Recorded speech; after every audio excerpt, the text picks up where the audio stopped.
I really appreciate that you can introduce our speaker today. It is my absolute pleasure, Professor Najafi, to introduce Imran Ahmed.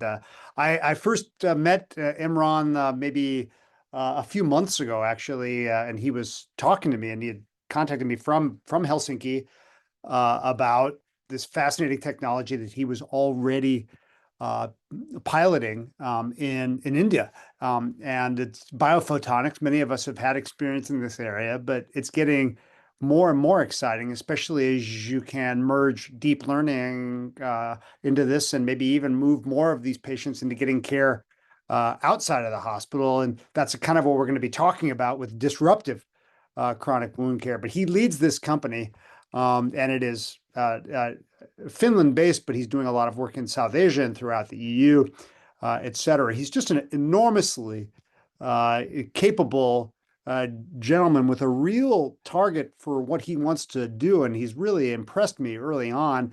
And when I first talked to him, I was wondering about Danvantar, and I had looked it up back then. And as I recall, I think Danvantar was like an avatar of Vishnu, and then he founded Ayurveda, like Ayurvedic medicine. That's what I had remembered. I don't know if that was accurate, Imran. I know you explained it even better a little bit earlier, but I look forward to hearing from you, not just about the ancient Sanskrit, but about the very modern work in biophotonics, because I think the two are pretty related. Here's to that.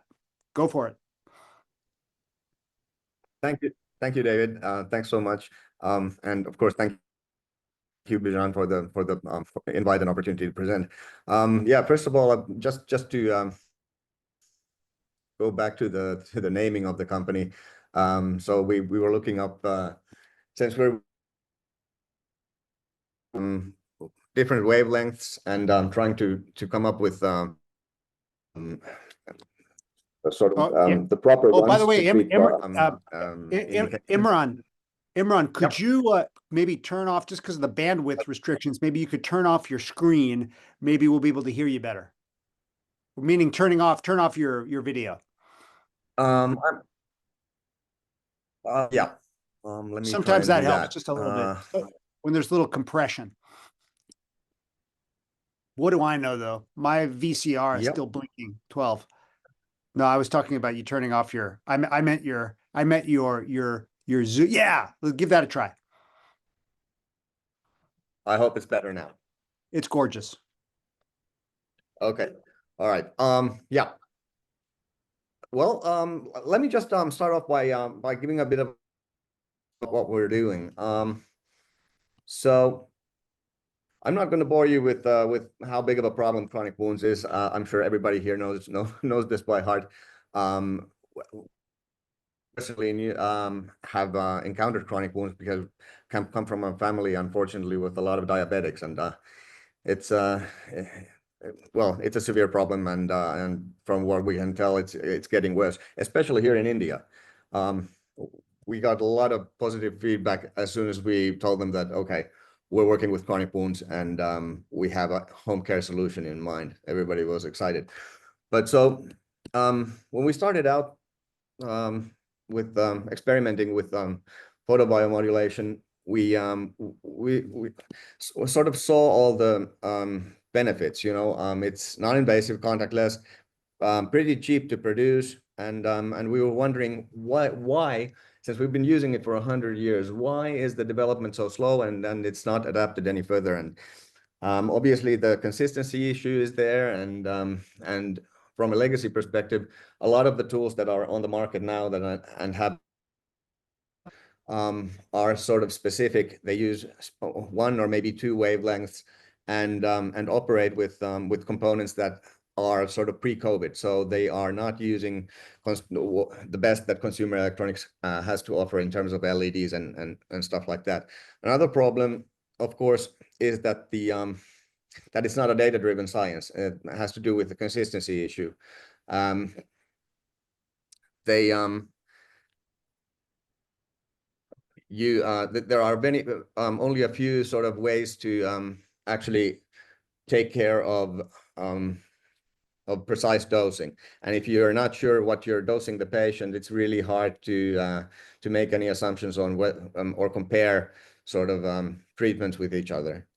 So that was the first problem we started to solve. How to make sure that we know with each wavelength and each sequence of wavelengths how much is actually absorbed into the tissue. It's actually this is something when we looked up the history of Johnson & Johnson, how the company was originally formed. They pretty much, it's the thing that they did was they were able to actually produce the first sort of capsules with precise dosing of molecules. So that's pretty much what we're doing, and that gave us sort of more expectations that we're on the right track when developing sort of a new generation of photobiomodulation equipment. Another point, of course, if you look at the way that that photonics is used, is the sort of lack of inbound data. So when you're developing and you do studies with your devices, especially early on, it's always an ad hoc sort of a research project to have a look at how it's actually working. And that was another issue that we sort of wanted to change that and take advantage of operating in a standardized sort of precise dosing recorded environment. And of course, if you want to make an impact on with anything, it doesn't really help to develop something that that is, you know, ends up being 100,000 or very expensive equipment that is only used by a couple of hospitals. We should probably want to look at something that that is made out of consumer electronics and is easy to supply, easy to access for patients all over the world. So yeah, what we then did was with those goals in mind, we started to design a prototype that actually has a really extensive array of sensors and a pretty broad array of LEDs. So we operate between 200 and 1200 nanometers on the emission side, and have a lot of sensors to sort of validate and monitor the tissue response in each session. And the devices work in a similar fashion. If you think about Tesla cars that is out in the field, contribute to the network of cars, and they learn from each other. So that was pretty much the idea that we had in mind as well. We have device-specific control, and we get the feedback from each session into the cloud, which the bigger the network of devices, the bigger the data inbound stream. And that's actually also thing, because there are no streams of inbound data, comparable inbound data of any photonic therapies that we're aware of. So yeah, of course, the prototype works in a way that we recover the session data, but we can also control device specifically the portfolio of programs that the devices run. And of course, you know, if we bring another indication to treat through the regulatory tests, we can then publish it on all devices with a sort of expanding portfolio of what the devices can do. Another cool thing about that feature is that if we do research with one individual device, the sort of environment is the same. Whatever we learn from immediately be applied to the network.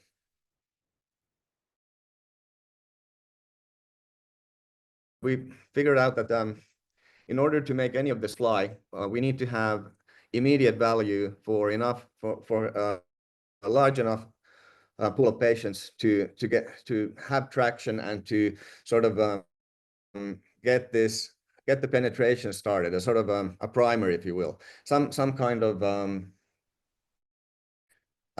serious enough and common enough to make a difference. And we started creating these sequences and started experimenting with both the veterinary sector and then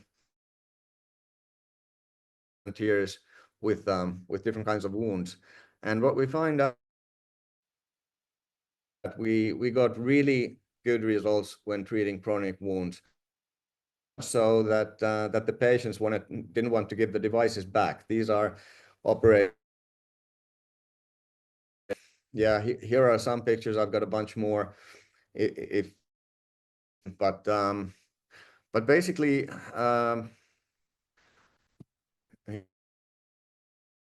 laying down for 5 years, unable to move, and is now skiing and going to the gym. Also, most of the chronic wound patients were facing amputation, and of course, if you can avoid that, it sort of, they're very appreciative of the technology, and we feel that we're making a real big difference. A little bit about the future. So with a concept like this, it's first of all, it's safe and affordable. Most of the biophotonic upscale devices on the market are like laser devices with 50 watts or 100, or even 100 watts of power. We operate with a 9-volt battery. So that will give you an idea on what we mean with safe.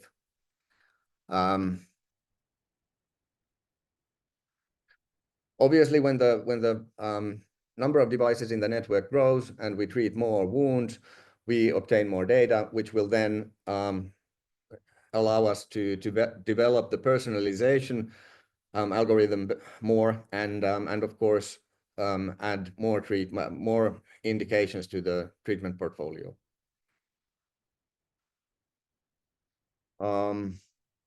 Yeah, I think I already mentioned the benefits for research with the sort of uniform environment that is shared both in the research projects and the actual field network. The uniform data that we are getting back from each session is ideal for AI-based diagnostics, which will most likely also give us the opportunity to implement diagnostic features into the treatment, into the therapies. So we can actually have a dialogue before or after the treatment with the physician who doesn't have in place, or with the patient, and record those. And the reason why I'm here actually today is that I'm curious. We were nominated by EWMA, by the European Wound Management Association, into the innovation finals last year, and very keen on helping us forward. And actually, I will to you is that we're currently looking, of course, for we're raising a funding round to enter the clinical stage, which in the first term means an Indian pilot. So we have all the required partners that we need for the as a CRO and a CDMO partner to actually manufacture the devices, who are based in India. So to run a pilot here in India and then take the results and enter the US market immediately after. But we can't do that without partners either. So that's if you want to work with us in a short while, we're here and very interested. Also, projects that we could contribute to, please share. But that's about it. If you have any questions, I'd be happy to ask and talk more. Thank you so much, Imran. I mean, sometimes I don't know, the voice was cutting off from my end. I don't know that whether it was internet bandwidth, or I'm hoping that others can hear well. but it's a great journey, it's a great cause. Thank you so I'm much for sorry your about that. effort. Yeah, No, no, I no, have a very no. spotty internet. Yes, but I mean, Dr. Armstrong, you're very familiar with this topic. I mean, maybe you can moderate the discussion. Maybe Dr. Armstrong, also from your expertise, you can highlighting some of the effort that has been done in this area, and what do you think that need to be considered that hopefully that technology it's become transformative and hopefully address some of the challenges that we have for management of chronic wounds. Yeah, well, even rather than me saying anything, I think Jim St. Clair has come up with a couple of great comments as well. Jim, did you want to ask some of the questions you were already putting in that chat? Because they're Oh, exactly the same as mine. They're right along the same lines. well, I'm honored, Doctor, by virtue of being in line with your thinking. That's a big plus for me for today. But yeah, I guess the first question would be, most tangible benefits for both delivery as well as commercialization and revenue opportunity is around doing some RCT, some randomized clinical trials, and if that was on the table. And then just to follow up on Dr. Armstrong's comment about a portable home-based therapy, and looking at this, the very first thing I thought of was home health. And I've had family members getting home health for wound care here at my house, and I know it's a process, so it could potentially be a benefit, either from an outside party or even self-administered.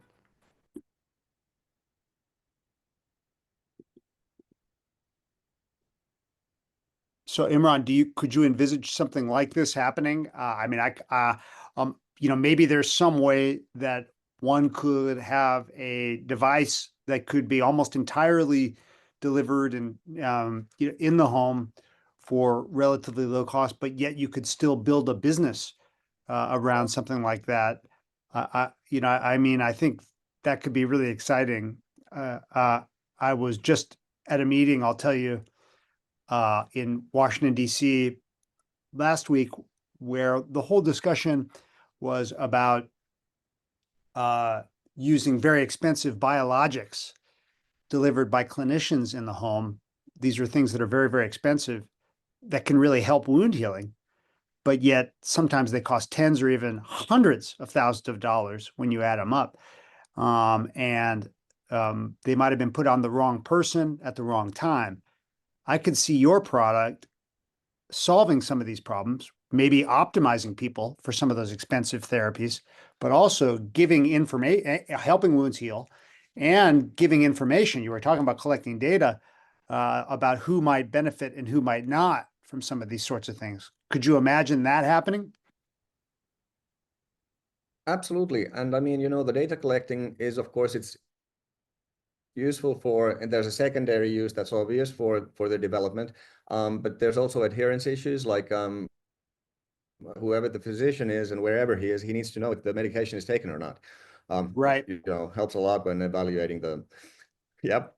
And of course in short, yes. Also, I don't know if my video is on, but I wanted to show you the prototype. So it pretty much looks like a TV remote controller. It weighs about as much.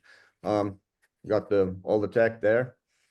And this can either be hooked on your through Bluetooth to your smartphone, which has the UI, or we can even do standalone versions without the phone. But yeah, that's pretty much where we are. About the RCTs, so we have a protocol that we did in Finland.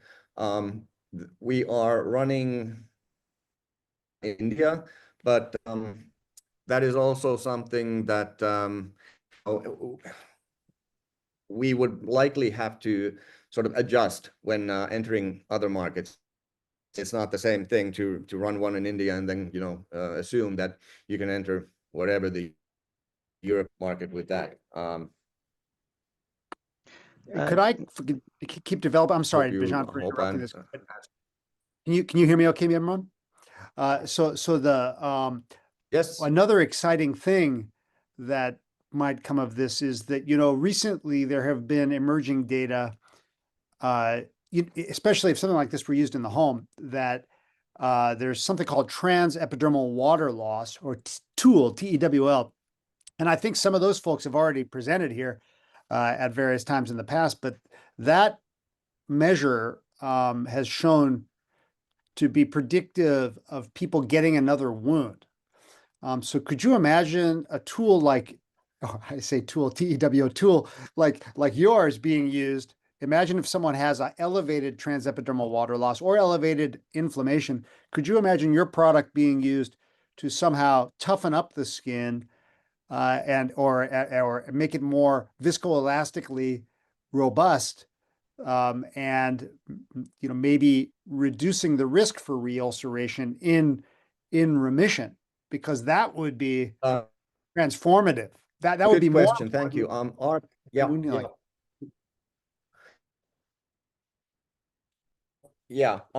Our efforts have been to that issue have been twofold. One,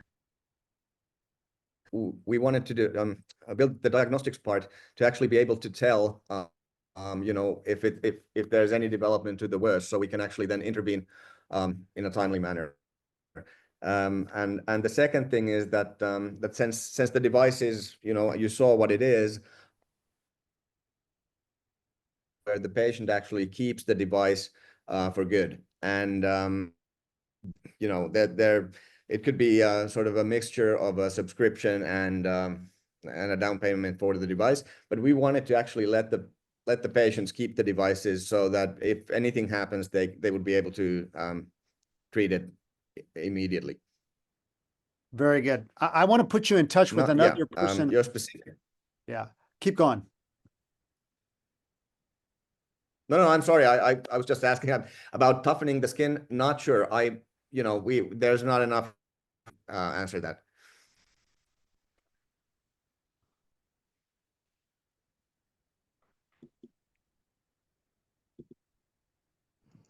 So I know that the voice is cutting off. Of course, Imran, thank you. I know that you're in India, and it seems that there is internet bandwidth issues, but I really appreciate you taking time here.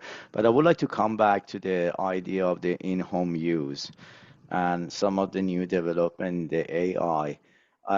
I'm sharing the chat box, actually a very simplistic solution that one of our oncology surgeons developed. He developed an app with collaboration of some of the undergraduate students. And the app, it was for patient post-hospital discharge. And one thing that is app they ask is simply taking the picture of the wound and just watching and answering some of the questions about this wound. And then if they have, for example, some sign of the drainage or some sign of the redness that is indicator of the infection, they should communicate with doctor. Very basic. It's really some questionnaire, but actually they demonstrate that how well they achieve to reduce readmission risk on some of the patients and avoid the complication. Now it's integrated in the MyChart, and every doctor, basically for all the kind of the surgical intervention, they can prescribe that app. The patient download the app through MyChart, and they can utilize and communicate with patient. And then I'm seeing Cheyenne actually is in the call. He has a company that he's trying to apply some agenting AI that now analyze that wound picture and can come up with some recommendation aligned with the best recommendation of the standard of the care. So we don't have yet the app that currently we are using in our UCLA for helping the patient, but I was wondering that whether you are seeing a way that for home base, even a nurse or even some families of the patient can take that picture, and maybe you can recommend them that based on that picture, that kind, for example, what kind of the potential treatment that is available.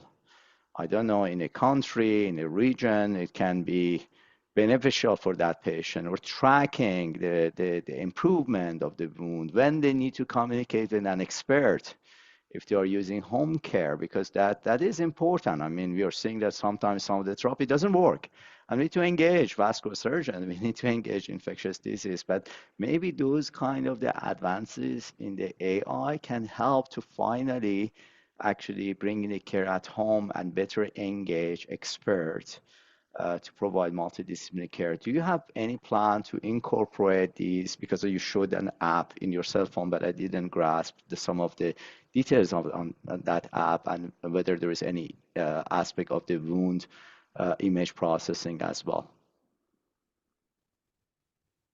Thanks. Sure. So there will be a lot of collaboration with other data sources, of course, and an app with analytics of a picture is an obvious choice. We also get pictures from the wounds. We get the absorption quotas for each wavelength, which also tells a lot. And we're able to see infections like when the emitter base is on a specific setting, we can actually see them in real life. They sort of light up in the wound, which is kind of cool. So bacterial infections are there, but still, so we are looking forward to implementing this into an ecosystem, if you will, with other data. We produce a lot of it, and I'm sure the tool could be a productive part of a bigger ecosystem. Yes, for sure. Oh, thank you. And Shayan, now that you're here, you listened to the talk from Imran, and I know that you're trying for quite a long time to incorporate AI to support the multidisciplinary care for the wound, and also better educate patient about the variety of the solutions that available for wound care. Could you please elaborate that when you're hearing from Imran? How do you think that, for instance, the effort or experience that you have may work some of the products like the products that Imran is working on? Yes, absolutely. Thank you for the opportunity to explain. So when I met with David, among many conversations, I realized one area is predicting treatment effects, right? For instance, if a patient goes through oxygenation, for how long this should continue. If it's cut back short and sent to surgery, it's too expensive. But if we wait too long, the wound becomes systemic. So what we are trying to do is understanding the healing trajectory and make recommendations based on many layers of data that a physician can do it. If they sit and put all the effort and time, they can come to that conclusion, but it's just simply too much. And these kind of devices and all these different data points definitely inform that treatment plan and healing trajectory for AI to incorporate it. So we are trying to add as many as layers of data as long as we can.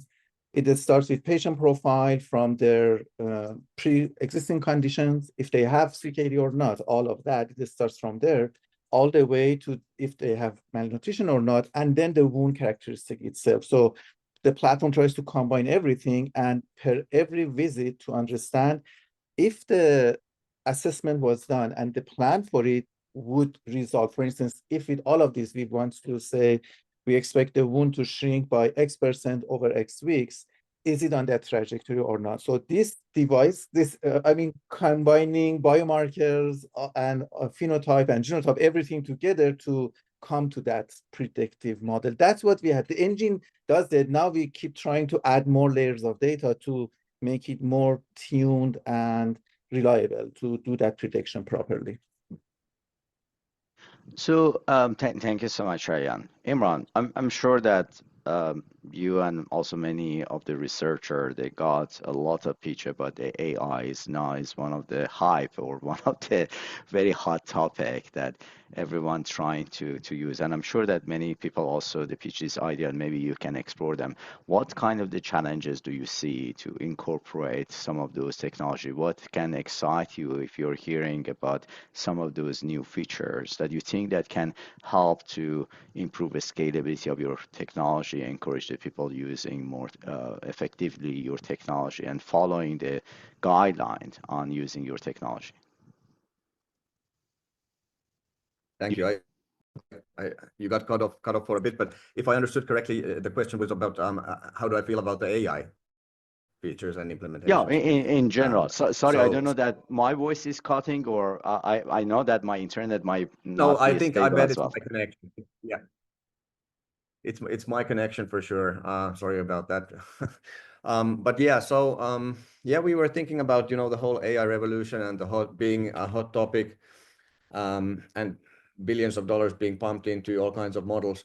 I think, you know, the models are good, but unless you have two things, one, a steady bound of like useful, good quality data, that and on the other hand, a venue through which to then deploy the stuff that you actually produce using those AI models. It's going to be, you know, slow, tricky. So we were putting more emphasis in our development into getting the device into a stage where we remove all barriers from sort of an accelerated growth in the very beginning. Because once we do that, we have both of the sort of key features, and implementing another AI engine developed by whoever, I think that's it's the easiest way for us. We are not developing any sort of AI algorithms ourselves. That wouldn't make any sense, really. But yeah, that's our thought on that. Got it. Thank you. I would like to ask Shabnam. Shabnam, you are coaching and providing consultation to many companies on the wound. Do you have some recommendation or advice for Imran for their photonic-based home biomedical devices, and what do you see about the challenges of bringing this technology to United States market? Good morning. Thank you for the question. And I'm sorry I'm not going to be on the video. I think this is a very innovative and creative idea. I like that it's starting from an area, you know, not from the North America, because there's a concentration of ideas and maybe more involved technologies in North America. Obviously, reimbursement is always a consideration when it comes to the success of products in North America, whether in home or elsewhere. And then is the appetite of the people who take care of patients at home or the patients themselves, you know, changing the workflow, changing the standard of care, looking at how the preponderance of the data that we are generating with different devices is actually utilized and useful. I think what would be cool is to do a couple of focus groups, bring some experts together and see how they evolve the sweet spot for a technology like this. Thank you, Shabnam. And by the way, Shabnam, I know you can't be on video, but your glamour shot there in that outfit is just awesome. I think it's a good second best. I appreciate it. It's way better than Imran's, which is just really boring. By the way, Imran, on a related note, I've already sent the email to Chandan Sen at UPMC. Chandan spent time already he trained, believe it or not, he did his PhD work completely coincidentally in Helsinki. So maybe that can make a connection too. But he just finished that big study on transepidermal water loss. It was in diabetes care. It's a very important study. And I'm telling you, I really believe, even though there's probably no money in this yet, I think that there's some way to figure this out, how to make prevention pay. And that could really flip the script. I fully agree that. So, Yep. David, you're expert for designing clinical trial, and you're supporting many industries to help to design better the trial and also running those trial. And I'm guessing many products that you're seeing in the market, many of them in for wound care is coming from your group, from validation that you have done in your group. If Imran would like to design a randomized control trial, I understand that, of course, the main outcome is success of wound healing. But what else is specific to that design that Imran suggested you think that should be considered maybe as secondary or exploratory outcomes to show the value proposition of their technology? Yeah, well, I think if you're just looking at wound healing, and again, I just gave this whole soliloquy about looking at the opposite of wound healing, which was extension of ulcer-free days in remission. But something else that you can look at if you were doing a study on wound healing for this product, which is biophotonic, maybe we have to ask, well, how does this work, right? Does it have an impact on the microbiome? If that was the case, maybe some looks at whether you were reducing sort of hospitalizations or just antibiotic use. Were you reducing hospitalization for any cause? Were you increasing, mobility improvements? Those things people like Professor Najafi, better than anyone in the world, can measure. These sorts of things could be really interesting. But if you were doing, like, let's just say we were applying collectively for an NIH study, it would really be fun to see I know this sounds complicated, but a 3-arm study. I could envisage a person that's just healed a wound after maybe being treated with your device. Now they have a closed wound, and you enroll 3 arms, maybe a couple of hundred people. The first arm or leg might be just getting all people get transepidermal water loss measured, and one arm gets just best possible care, and the other one gets this plus a biophotonic therapy. You might even be able to do it in 2 arms, but depending on how we structured it, I was thinking of just a complete control arm, but with a recurrence rate of about 40% at 1 year. One might not even have to have 200 people. It might even be less than that. So that would really be exciting. Of course, to Shabnan's good point about,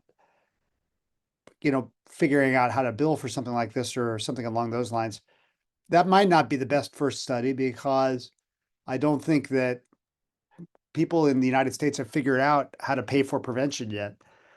But I do think that's probably the most important study to do, at least from my standpoint as a clinician. It's very well said. So again, I share a paper here, David, probably you saw that. I was in a working group that was discussing about the wound dressing and in particular border foam dressing, and say that there are many products coming to the market. They find a way to selling their product, but there is no any way to better identify which dressing is better than which, and with which kind of the wound is better to use that dressing over the others. And we try in that working group to work on a systemic review and expert opinion and come up with some test event protocol and guiding the researcher that if they would like to do those kind of the designing, in addition of conventional outcomes that should be considered for getting FDA approval, it's better to look at those kind of outcomes that are patient-centered as well. So at least guiding some of the physician as well as patient for also their selection. I don't know whether it would be successful or not, but I'm seeing that again about some of those products, and particularly the products that are going for home-based use. We need to become creative, and we need to identify some of the outcomes that traditionally maybe we didn't take into account. Like, I don't know, I'm just thinking about the need for going to clinic visit, the amount of the out-of-pocket that they provide. And for wound dressing, for example, we find out that just smelling the wound is something that is matter for many patients. And the wound dressing that can actually reduce the smelling is a matter, or the amount of the pain during the dressing change. Those are some of the metrics that traditionally we may not take into account when we are assessing, for instance, the benefit of the wound dressing. So what do you think that some of them you mentioned that like the extending ulcer free after wound healing, but do you have some recommendation for the scientists here that how they should think to better improve the list of the outcomes that they are more patient-centered and also is very beneficial for deployment of those kind of new technology?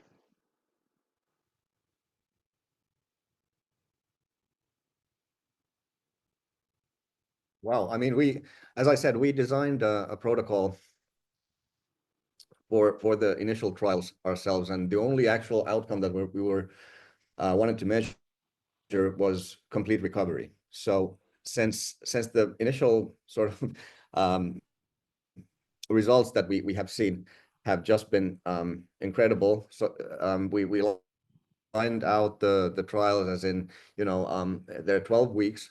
There's a control arm that doesn't gets this 3 times a week. We tried not to sort of disrupt the process that much, so they're getting it as they change the dressings. So, you know, the wound gets cleaned up and afterwards they give a 3-minute therapy, and then they put on the new dressings, and that's it. So that's pretty much the protocol that we had in mind. All of the issues that you said sound good. So, but since we're so early on in the whole project, we just finished the prototype phase, and a bit early to say, but food for thought. Thank you. Thank you so much. And Michael has a great comment. Actually, we had Chris from FDA. That was the beginning of your talk was there. I'm guessing that he's not anymore there, but Michael has a very good point about some of the metrics that need required for getting maybe FDA approval. Michael, do you want to elaborate on your comments? No, to be honest, I missed half of the presentation because I had a parallel meeting. But from the bits and pieces that I put together, there was a question about how to effectively deploy this potentially in patients' homes. And of course, once you get it from the hands of the physician to the hands of the patients, the regulators require us to think about the patient as a complete idiot. And there is a term for that. I mean, the scientific term for that. But and that's justified because people, I didn't mean to use the word idiot in diminishing way, but in original semantic way. It's a person who is not aware about what's happening, what the person is using, and there will be patients who will do stupid things with the device. To prevent all that, FDA requires certain degrees of precaution, and that puts additional actually pretty significant burden on the device manufacturers. Once you have the active energy source in the device, can be radiation of any kinds, in this case for the photonic radiation, then you will basically require to show that this is safe in the patient's hands, can be safely used. I'm not going to do laser surgery with their wound device, etc., etc. So and sometimes it's difficult. I mean, it took. I'm not sure if Dr. Konov is here, but it took us many years to deal with the closed loop glucose control, just to show the FDA that it's okay to deploy with the patients, because FDA was concerned about the patients doing something with the buttons of the pump and delivering themselves in appropriate doses, etc., etc. I mean, the risks will remain there, but you need to show the appropriate mitigations and kind of make sure that the probability is low. Anyway, there are guidances in this regard, and there are predicates with the predicate photonic devices that can be used as a model, and that would be wonderful to see if this technology gets road ahead, with this type of deployments.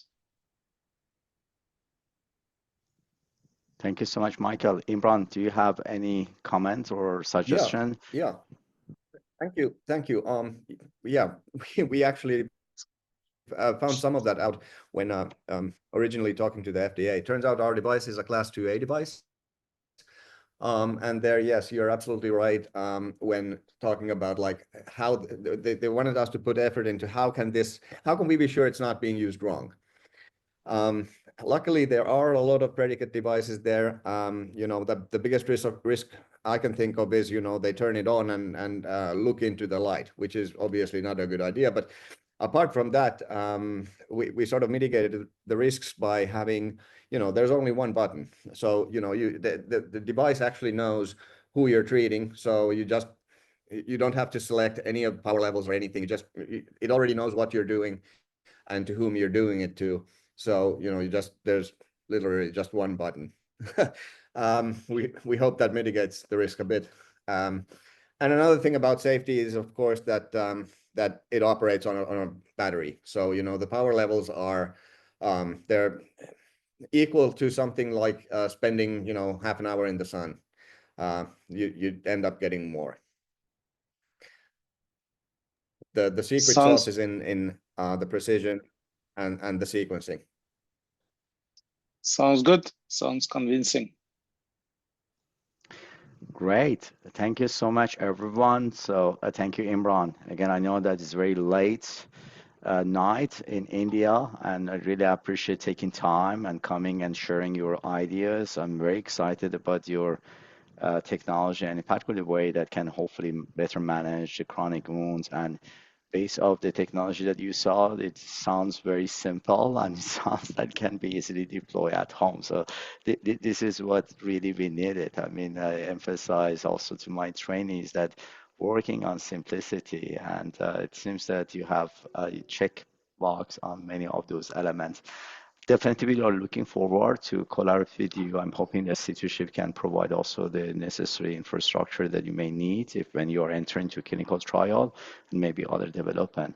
And again, I'm so grateful to everyone to attend to the talk, contributing to the discussion. Dr. Armstrong, thank you so much also for your input and also introducing Imran to us. And I wish everyone happy Friday and see you all next week. Next week, also our topic is in wound care. But in a different perspective, so it would be very interesting. We have, I'm guessing, next 3 talks are all related to wound care. Thank you, everyone, Thank you and so happy much. Friday. Ciao, ciao, everyone.